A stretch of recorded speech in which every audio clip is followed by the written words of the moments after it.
Sahabat setia Gowor yang dikasihi Tuhan, Shalom. Hari ini adalah Senin 3 Juni 2024. Hari ini kita bersama-sama merayakan peringatan wajib Santo Carolus Luanga dan kawan-kawannya, martir dari tanah Afrika. Kebenaran dan keluhuran ajaran Yesus dibela mati-matian oleh para martir, secara khusus oleh Carolus Luanga bersama dengan kawan-kawannya di tanah Afrika. Carolus adalah seorang anak yang melayani raja di Afrika, namanya Raja Muanga. Ia menggantikan temannya bernama Yosef Mukasa. Raja Muanga ini dikenal sebagai raja yang bejat secara moral, dan dia sangat benci dengan ajaran-ajaran Kristiani. Pada 25 Maret tahun 1886, raja mendapati para pelayannya sedang mengikuti pelajaran katekumen, pelajaran agama dari seorang misionaris. Ia marah lalu membunuh anak-anak itu, dan Carolus Luanga dibunuh bersama dengan kawan-kawannya demi iman akan Kristus. Paulus ke-6 pada tahun 1964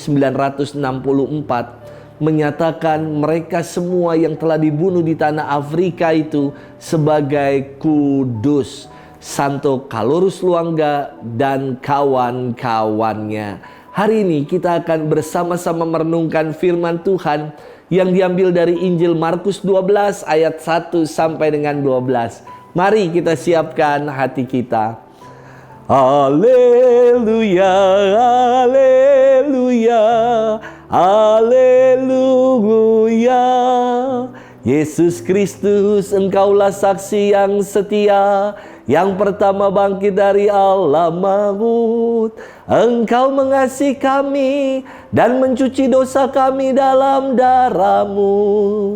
Haleluya, haleluya, haleluya. Tuhan bersamamu dan bersama rohmu.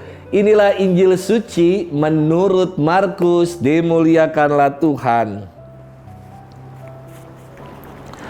Pada suatu hari Yesus berbicara kepada imam-imam kepala, ahli-ahli Taurat dan kaum tua-tua dengan perumpamaan, katanya, adalah seorang membuka kebun anggur dan membuat pagar sekelilingnya. Ia menggali lubang tempat memeras anggur dan mendirikan menara jaga. Kemudian disewakannya kebun anggur itu kepada penggarap-penggarap, lalu ia berangkat ke negeri lain. Ketika sudah tiba musim panen, ia mengutus seorang hamba kepada penggarap-penggarap itu untuk menerima sebagian dari hasil kebun. Tetapi hamba itu ditangkap dan dipukuli oleh para penggarap, lalu disuruh pergi dengan tangan hampa. Kemudian pemilik kebun anggur itu menyuruh pula seorang hamba lain kepada mereka. Orang itu mereka pukuli sampai luka kepalanya dan sangat mereka permalukan. Lalu pemilik itu menyuruh seorang hamba lain lagi, dan orang itu mereka bunuh. Dan banyak lagi yang lain, ada yang mereka pukul dan ada yang mereka bunuh. Kini tinggal satu orang, yakni putranya yang terkasih. Dialah yang akhirnya diutus kepada mereka, sebab pikirnya putraku pasti akan mereka segani. Tetapi penggarap-penggarap itu berkata seorang kepada yang lain, dia itulah ahli waris, mari kita bunuh dia, maka warisan ini menjadi milik kita. Mereka menangkap dan membunuh dia, lalu melemparkannya keluar kebun anggur itu. Sekarang apa yang akan dilakukan oleh pemilik kebun anggur itu? Ia akan datang dan membinasakan penggarap-penggarap itu, lalu mempercayakan kebun anggurnya kepada orang-orang lain. Tidak pernahkah kalian membaca ayat ini? Batu yang dibuang oleh tukang bangunan telah menjadi batu penjuru. Itulah tindakan Tuhan, suatu hal yang ajaib dalam pandangan kita. Lalu mereka berusaha untuk menangkap Yesus, karena mereka tahu bahwa mereka lah yang dimaksudkannya dengan perumpamaan itu. Tetapi mereka takut kepada orang banyak, maka mereka pergi dan membiarkan Yesus. Demikianlah sabda Tuhan, terpujilah Kristus. Sahabat setia Gowor yang dikasihi Tuhan, Shalom. Beberapa waktu lalu keluarga Unio Kuskupan Agung Jakarta mengadakan ziarah ke Batu Malang. Selain ziarah, namanya juga rek, ada reknya, ziarek. Tentu ada momen untuk rekreasinya. Dan ketika rekreasi, tempat yang dipilih adalah mengunjungi Jatim Park 3. Selain kami melihat binatang-binatang di sana, ada pula hal yang kreatif dan luar biasa, yakni para seniman berhasil menyulap barang-barang bekas yang sudah dibuang orang menjadi ikon-ikon binatang yang unik-unik. Dan ini sungguh sangat indah dan kreatif. Sahabat setia Gowor yang dikasihi Tuhan, saya ingin mengajak hari ini kita bermenung tentang makna batu penjuru atau yang namanya the cornerstone. Batu penjuru adalah batu yang paling penting loh, yang menjadi batu pertama yang diletakkan dalam pondasi untuk membangun. Begitu pentingnya batu penjuru, maka harus dipersiapkan dan ditempatkan secara tepat. Baik bentuknya, ukurannya, karena ini akan menjadi referensi untuk meletakkan batu-batu yang lain.